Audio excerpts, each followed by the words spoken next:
Welcome to the Gay Buddhist Forum, where teachers from all schools of Buddhism offer their perspectives on the Dharma and its application in modern times, especially for LGBTQI audiences.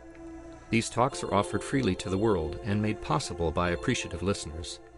If you would like to support our efforts to share the Dharma with underserved audiences, please visit gaybuddhist.org. There you can donate, find a list of upcoming speakers, or enjoy many hundreds of these recorded talks dating back to 1996.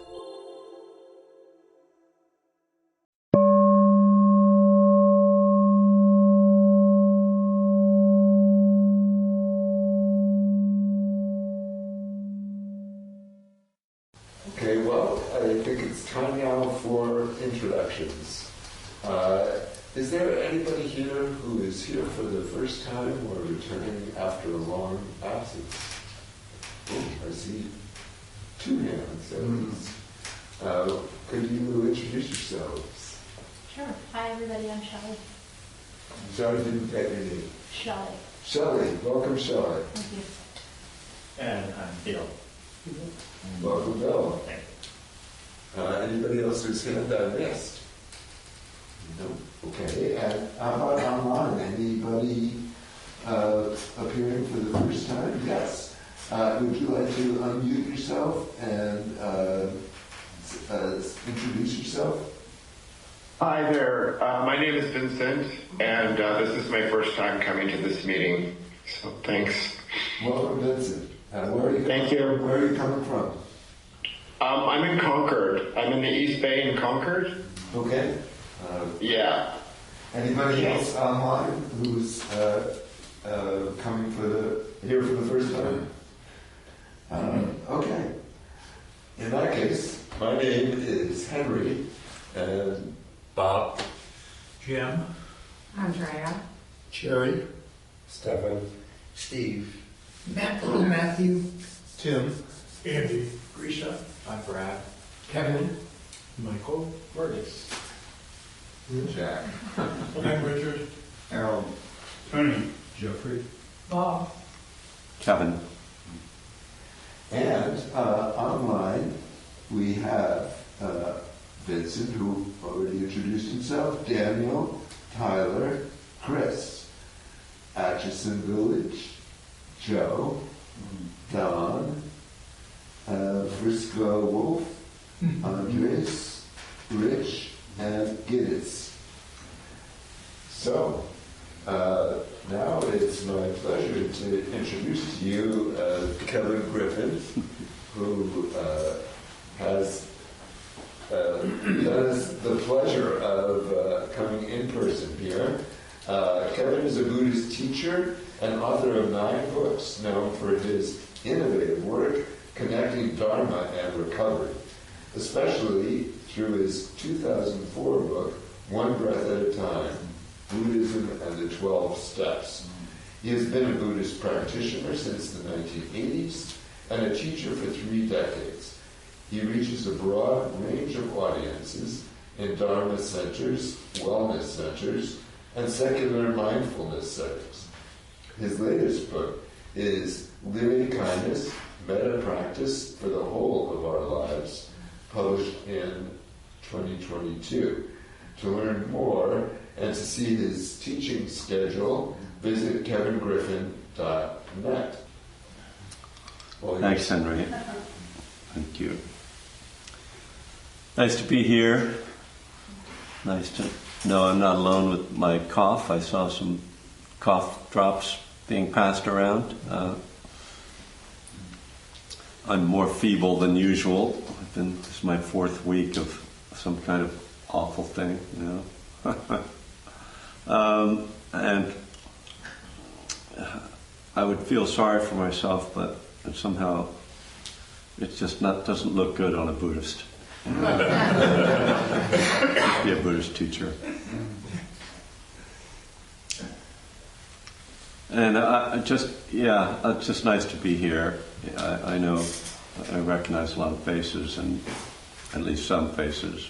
My memory is going as well, but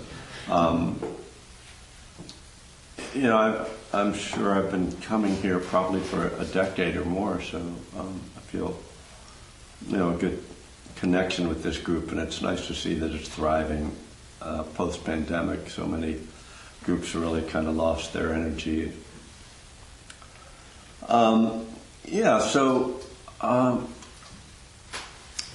going to do my best today. This is my first time in public in a few weeks, and I'm trying to teach. What came up for me and what I've been reflecting on as a topic for today is perception, which is a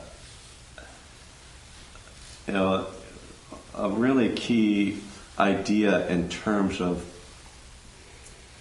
meditation and has much broader implications than just meditating.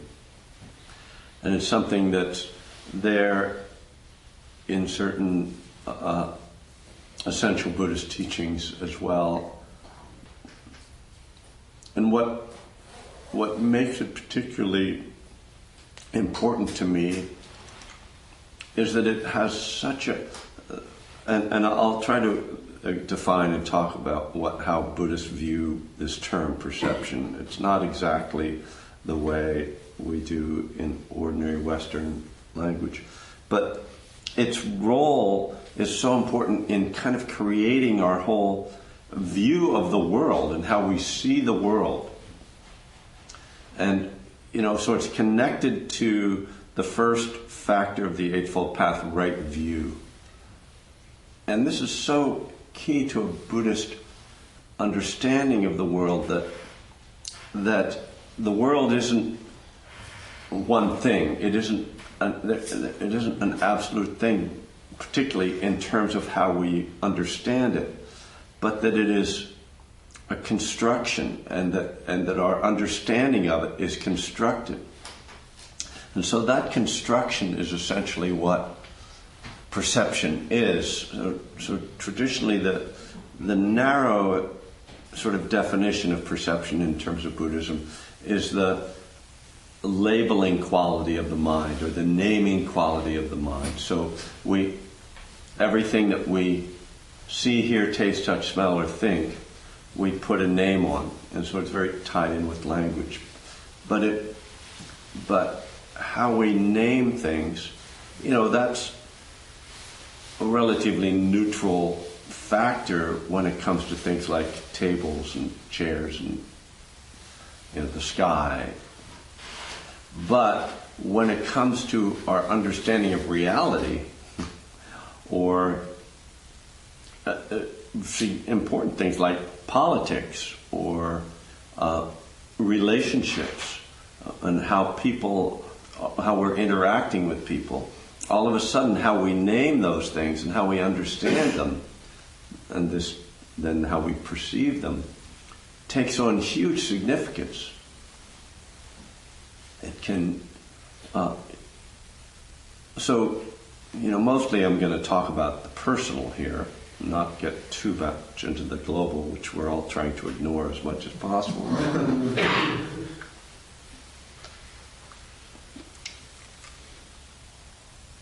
But I'll give a couple of personal examples.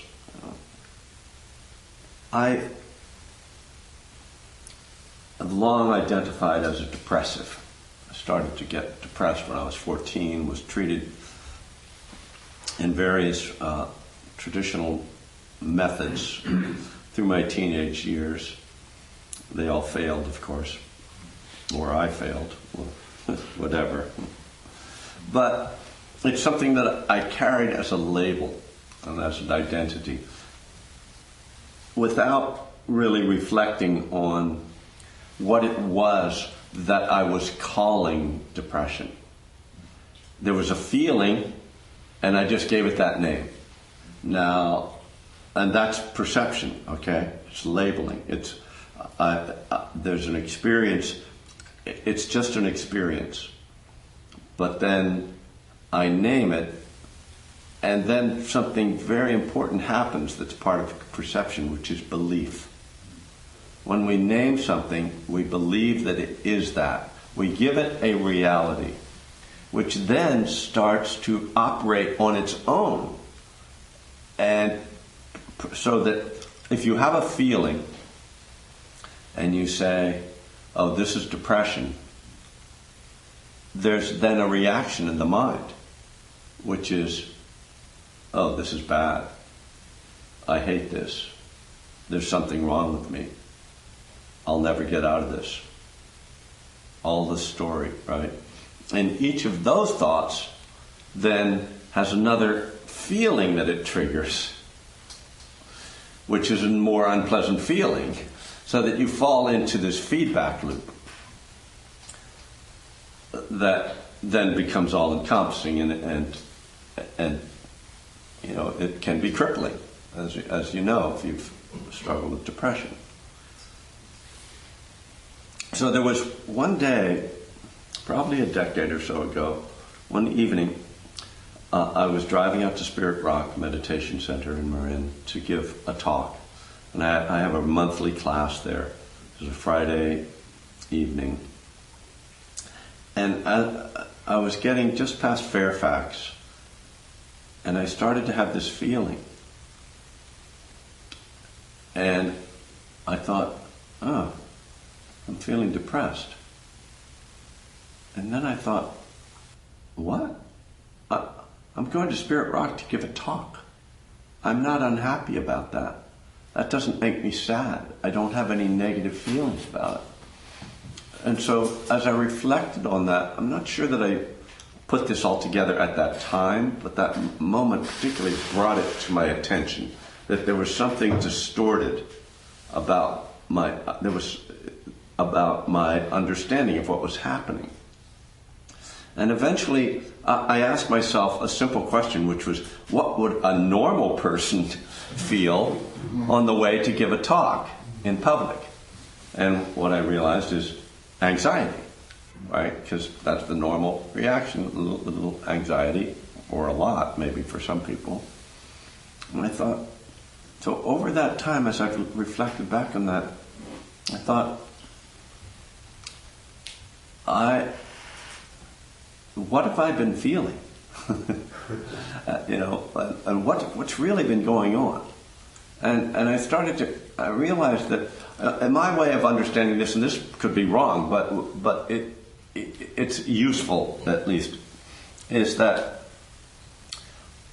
I have associated unpleasant feelings so much with this language, with this idea of depression, that whenever any unpleasant feeling, emotional feeling shows up, I just throw it into that bucket right away without really examining it, without really questioning it. So that began a process for me of untangling. And so perception is this naming that ties into a belief, and it's always associated with memory, because where do we learn to name things? We learn to name something, and then we remember it next time we see it. That's how perception works. But particularly with emotional states, before we have this naming, there's a raw, energetic feeling that arises. And in Buddhism, this is called Vedana. And it's very simple. It's either pleasant, unpleasant, or neutral. And so when I started to have unpleasant feelings, I started to interrupt the cognitive process of naming and started to just say, oh, this is unpleasant. Can I just feel the unpleasant without turning it into a story? Perception is always, there's a story with perception, right? It may be a very simple story, but oftentimes it's a very complicated and long story, right? And, I found that when I was able to just stay on that feeling level, that the emotions. So I'm separating feeling from emotions because this feeling, to me, I just think of it as energetic. When I was able to stay with that feeling level, even though, I breathe with it and feel something unpleasant, it didn't blossom. And again, I suspect many of you have had at least periods of something you would think of as depression. When that takes hold, it kind of gets a grip on us and kind of stays with us. And when you stay on the feeling level, you don't get carried away in that tendency. So I started to see how important my belief system about what I was feeling was, and thus perception. Now this has broader implications, as I said. When my wife says to me, would you take out the garbage? Do I hear, you are an inadequate husband and you failed me again? And, and that's perception, right? And this is very common in relationships, in intimate relationships, that we develop a perception about a belief about how our partner, what they're saying to us. Instead of just like the words, there's a story, right? There's a perception that goes with it.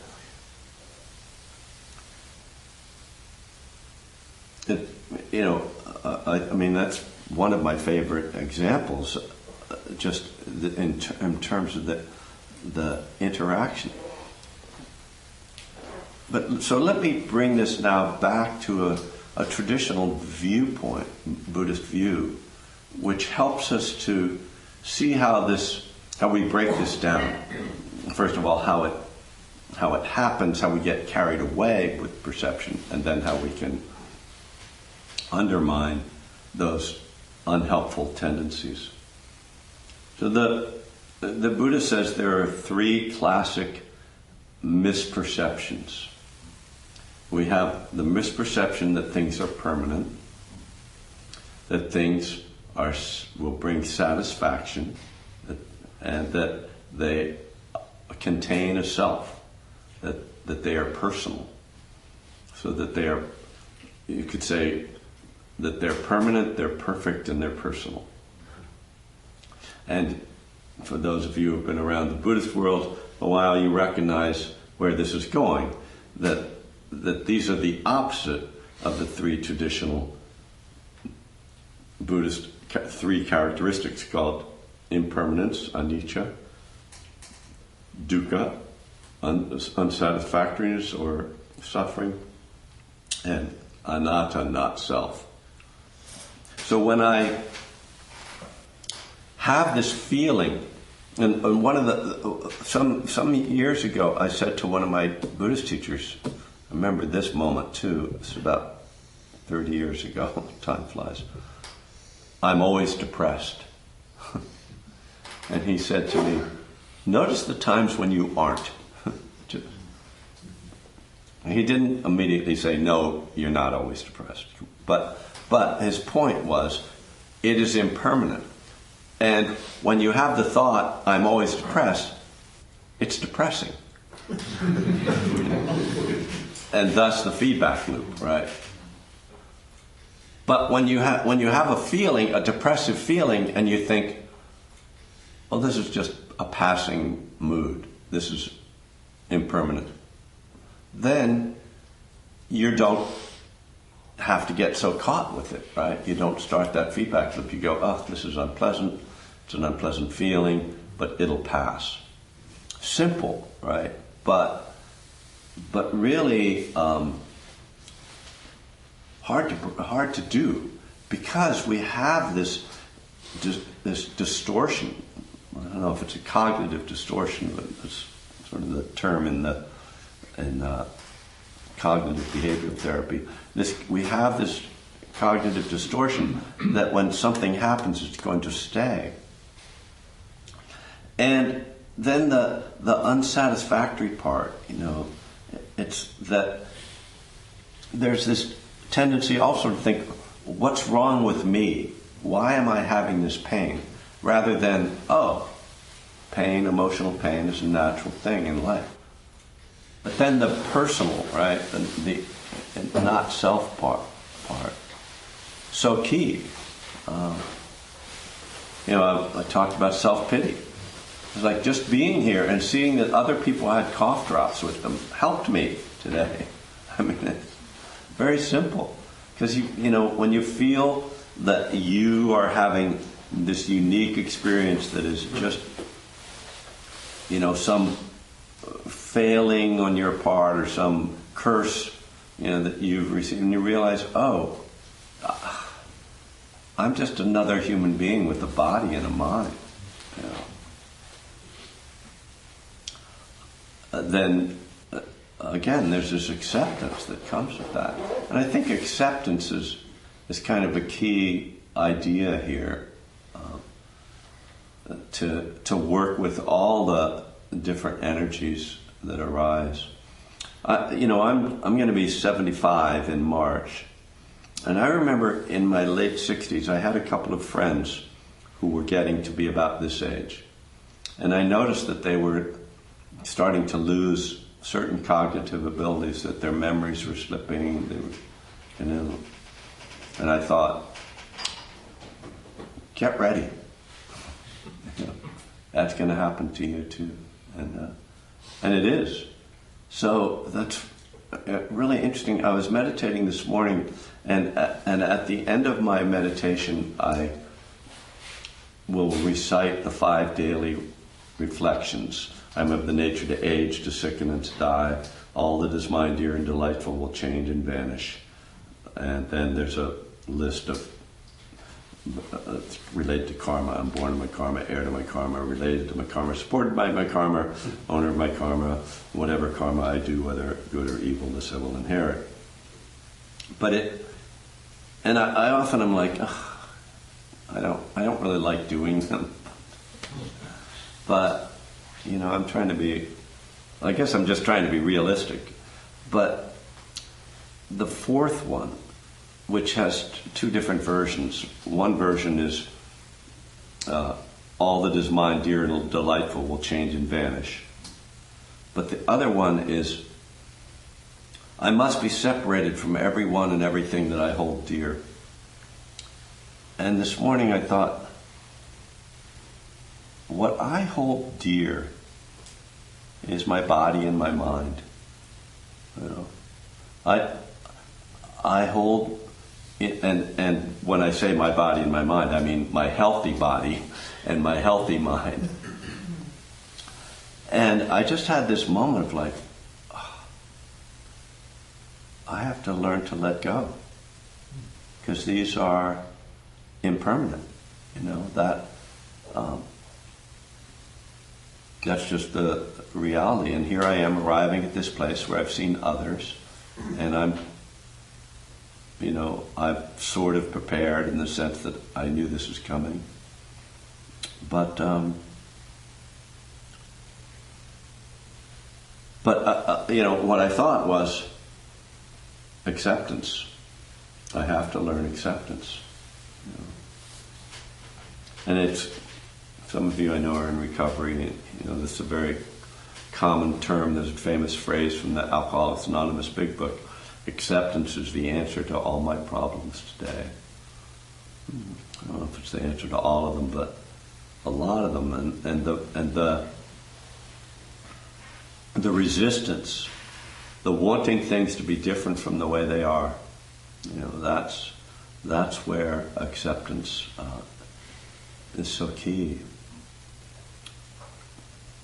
So I'm hoping that this fits with what I was talking about with perception.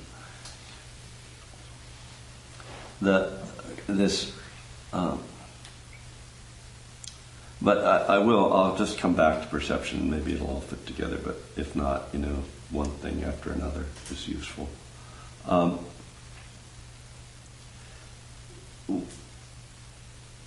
think that as people who are interested in, engaged in a Buddhist practice, questioning our perception, in other words, questioning how we are interpreting our experience, questioning how we are interpreting information, questioning our biases, our views, is so key to living in a really honest way, an authentic way. Not just, staying stuck in like a narrow belief system, but really questioning, noticing bias that shows up, noticing racism that shows up, noticing all these unpleasant aspects of the human mind and being willing to see them and question them and doubt them and maybe deconstruct them at times.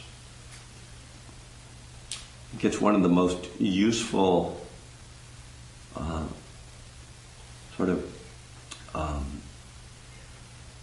tools in this practice is to keep sort of asking myself, is this true? Is what I'm thinking true? Is how I'm reacting to this? Am I? It's not so much the reaction. Is what I'm believing about what I'm hearing accurate? Is there some bias going on here? And to stay, to keep that as a regular inquiry, I think is one of the more valuable things. And I say it's valuable to me because in some very simple way, I want to be right. Like, I want to see the world accurately. I don't want to live in delusion. And, it's a question. I don't know whether that's makes you more happy. I think that living in a certain amount of delusion, that can carry you along for a while. It can be a good survival technique in some way, but eventually it fails you. Right? Eventually it fails you. Eventually the impermanent, unsatisfactory, and not self nature of things will catch up with you. And so I want to live in that way, that I'm seeing the world with some accuracy. I have to assume that my conditioning is going to create blind spots and there's always going to be opportunities when people are going to point things out, and that willingness then to say, oh, maybe I'm wrong, maybe I have something to learn. So I hope this was useful, and I do encourage you to make this idea of perception and beliefs and how you define things a regular part of your practice. So if there's time, I can take questions, but thank you for your attention.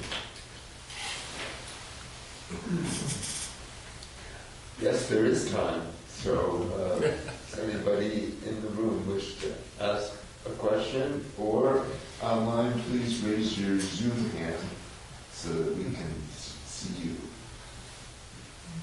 I have one thing. A key word that you said for me that really resonated was interrupt. And thank you for saying that. And that's something that I've been doing lately, that if I find that my mind is sort of going off into some thoughts, like I say, okay, story, or the feeling starts to spiral around, just the notion of interrupting that, for me, is almost like getting to the executive function of the brain, saying, okay, you're drifting into a story, come back to your breath or whatever. So I mean, I really like that Yeah. that you talked about it. That's great. You know, the word that we translate as mindfulness from the Pali language is sati, S-A-T-I, and it has its roots in the word memory, or to remember. And to me, interrupting depends upon remembering. You know, I have to remember, like, oh wait, you know, and so that, I think that's tied right in there. And that's one of the reasons I just think of daily meditation as helpful as just establishing something that you're more likely to remember, to be mindful. If you practice mindfulness first thing in the morning, you're more likely to remember later in the day to be mindful, and to try to make it into a habit. But interrupting, exactly right. I mean, because that's kind of all meditation is interrupting your thinking whenever you notice, whenever you can. Yeah. Yeah, and to follow on that, I read just last night in the Tibetan book of Living and Dying, which I read on and off over years, was in terms of meditation, was in terms of also interruption, that in just sitting meditation, you allow your thoughts to flow, and then there will be a time when there are no thoughts, and then thoughts begin again. One of the Tibetan teachers, Dilgo Khyentse, I think, said that it's those moments between the thoughts that is sort of like the pristine awareness, which is try to make that larger, make that interruption last longer. Because then that's perception in its natural state. Yeah. So also in terms of body work and energy, sometimes different states like depression, I've noticed, actually are also a positive state, in that it's a point for your body to sort of step back Right. and sort of acknowledge and gather their forces to go back out. So it's not to punish ourselves. Right. You know that there's certain wisdom in the body that we may have forgotten. Yeah, and I mean, if everything is impermanent, then you have to have all the different aspects of existence. We can't just have happiness without sadness. I mean, that's just how impermanence works. So, Just the flow. yeah. And what you're describing from that space is Buddhadasa Bhikkhu calls it little nirvanas, those little spaces, and it makes me think about like the constructed nature of perception in this. That nirvana is, in a sense, is an unconstructed state. That's like the definition of it, that it's unconditioned, right? And so when we get a little taste of that, it's when there's just emptiness or non-perception, non-construction happening. And in a way, our meditation is an effort to keep deconstructing, right? As you're sitting, like every time there's a thought, you try to let go, but you come back to the most simple experience. Letting go, letting go, letting go. I mean, that's the essence of practice, right? It's letting go of constructing. And eventually, God willing, there's no constructing happening. Well, it's also sort of like a forgiveness. Yeah. In terms of shifting that our consciousness has an aspect of creativity. It will just constantly recreate to meet what it sees outside or what it perceives outside.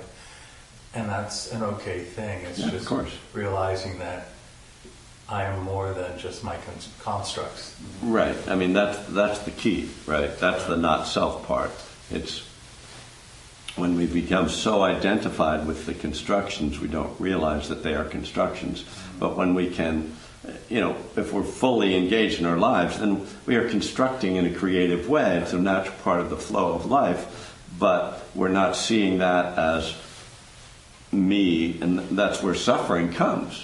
When we turn that story into our reality. So holding the two, holding the emptiness and the fullness of life that's wholesome. I think that's the spiritual maturity.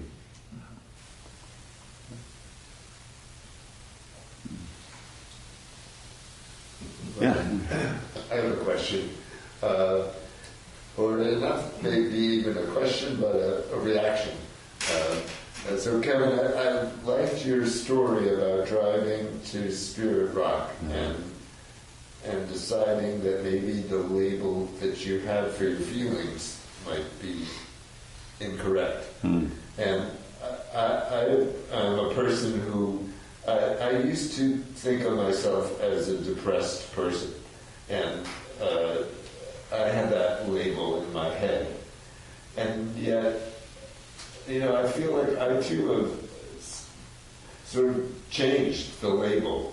Or a lot of people told me, you don't seem to be a depressed person, you seem to be a happy person. So now I tend to think of those feelings, which still certainly come up, as being sadness or anxiety,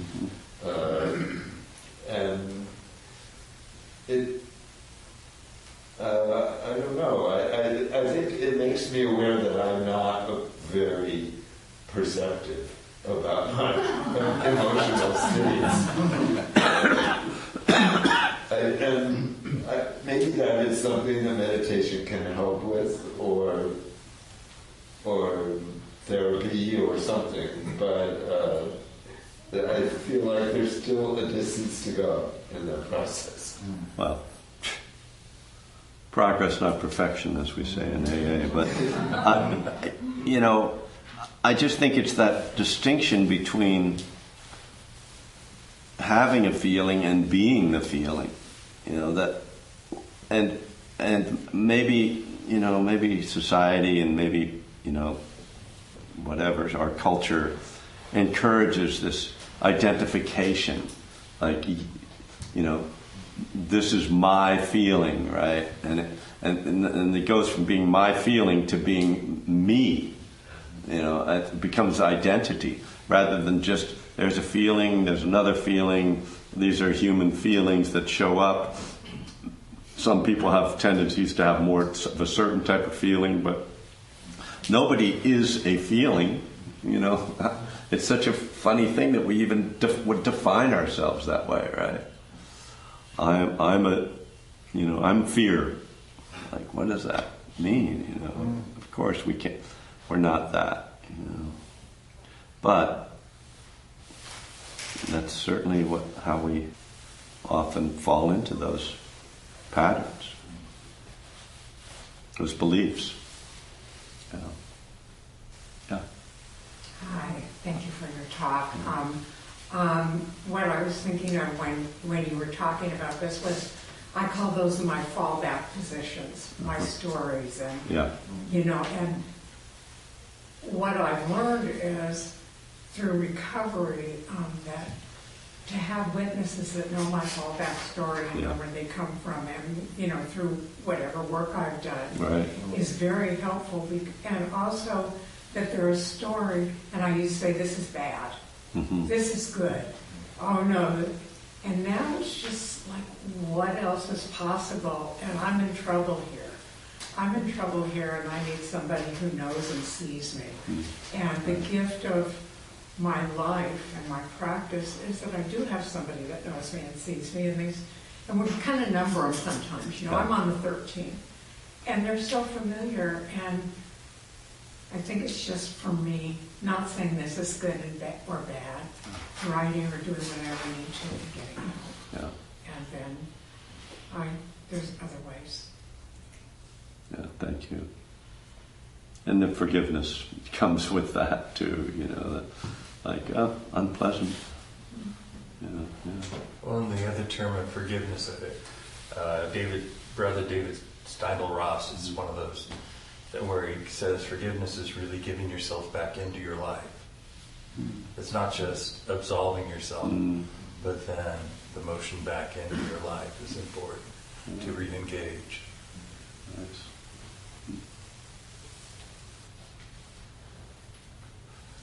Oh.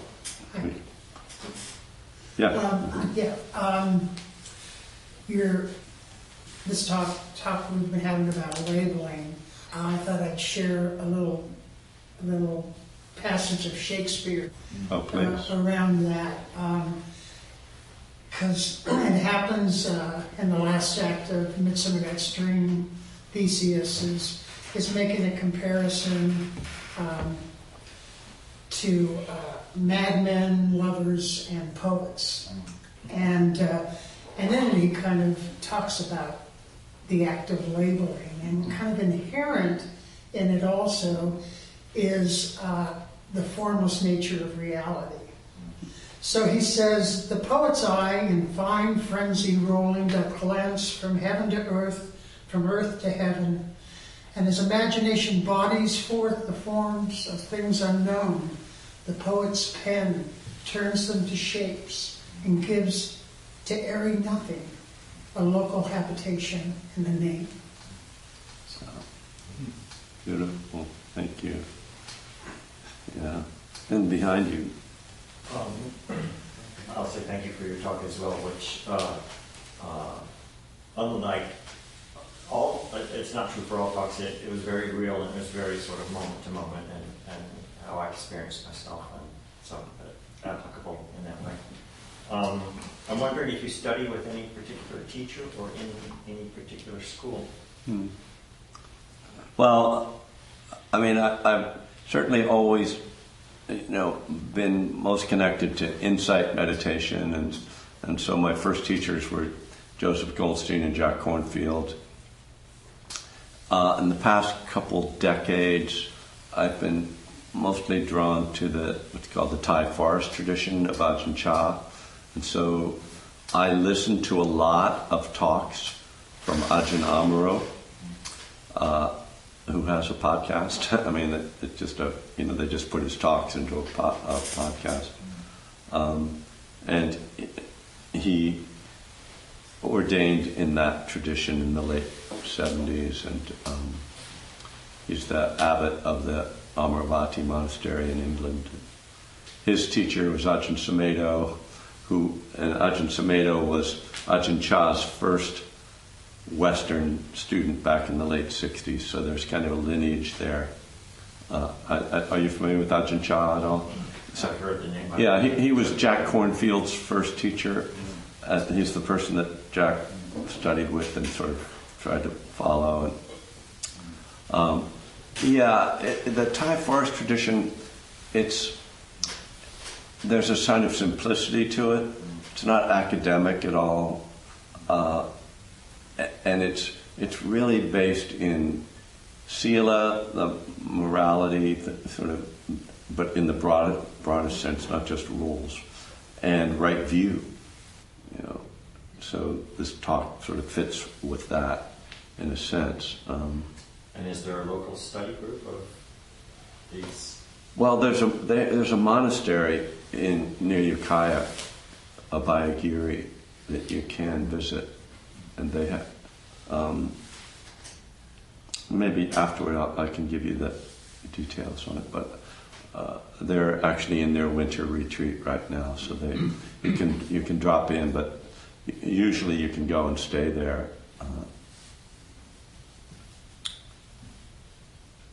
But I'm also a renegade in that because I'm a recovering alcoholic and addict, and brought that in and made it, as you observe, very personal in terms of the way I teach. I'm not I am a bit of a one of one. If I think maybe I'm just self-centered, but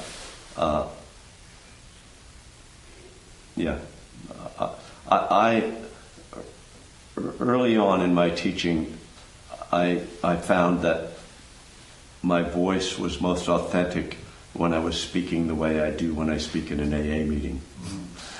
And that meant that I had to really be open and honest and talk about my own experience. And a lot of Buddhist teachers don't think you should be talking about your own experience because it's like there's no self, so why are you focusing on yourself? It's like, no, that's not the point. To me, the point is like, I'm actually just a generic human being, and here's a bunch of stuff that I've gone through that I've come to understand, and here's how I came to understand it, and maybe it'll reflect something for you. Maybe you'll see yourself in that, and that's my theory of teaching. I was a non-renegade for a long time. I was a member of Shambhala for a long time. Oh, yeah, well. Moved away from Shambhala, and now I'm sort of trying to figure out, should I remain a renegade or should I, move back into the fold somewhere? I used to teach quite a bit at Shambhala centers until they found out that I was disparaging of their founder. He having been an alcoholic sex addict, I thought it was worth mentioning, but apparently they didn't want to hear that. So. They still don't. What? No. They still don't. No. So, well, I don't want to get, any public disparagement going on. So maybe we could do a little metta to... Do you do that? Sure. Ordinarily, or? It's fine to do. We have a limited time left. Is there something we do together at the end, though? Yes, we do a dedication of merit, and you're welcome to lead that. Okay. But first, we typically would have announcements. Oh yeah. Well, let's have announcements and then do a little metta and Sure. dedication to wrap up. Announcements, please. Jerry. Hi, I'm your host today. Please stay and enjoy the company of the Sangha. There are refreshments and hot water or tea. When you finish with your teacup, you can put it in the sink and I'll load it in the dishwasher. And then next, I'll be going around with the Dana Bowl to accept contributions to cover our expenses. Your generosity is appreciated. Donations of the range of $10 to $20 help. They pay for the honorarium for our speakers, rent for this beautiful center, monthly newsletters we prepare for Larkin Street service, which we haven't done yet, and our quarterly newsletter, which goes mostly to people incarcerated. There is a newcomer sign-up sheet on the credenza. If you wish to be included and receive our Sangha membership directory, please sign up and include contact information. Lastly, some members go out for lunch after the meeting. Everyone is welcome to join them. The group meets at the front door around 12:30.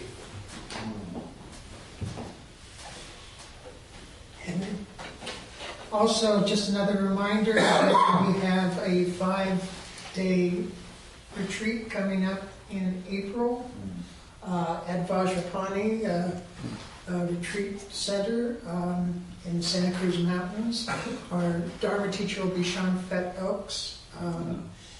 And you can, if you go to the retreat page on our website, you can get all the information about that.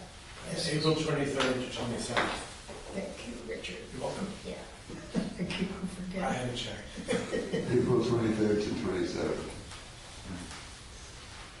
Okay. Any other announcements? Then let's return to Kevin, and we often form a circle. Shall we circle up now, and then we'll... Sure. Let's do that.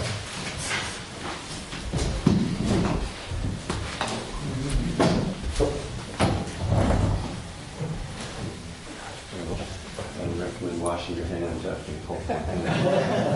We live in one large pizza fish.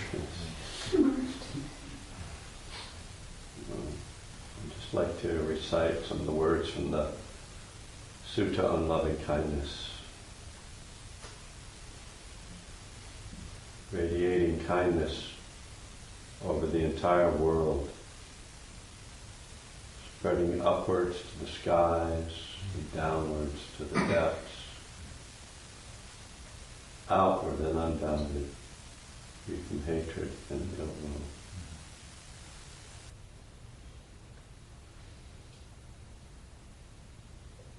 May all those in this circle be free from suffering. May all beings be free from suffering. We don't say Amen in Buddhism. Om.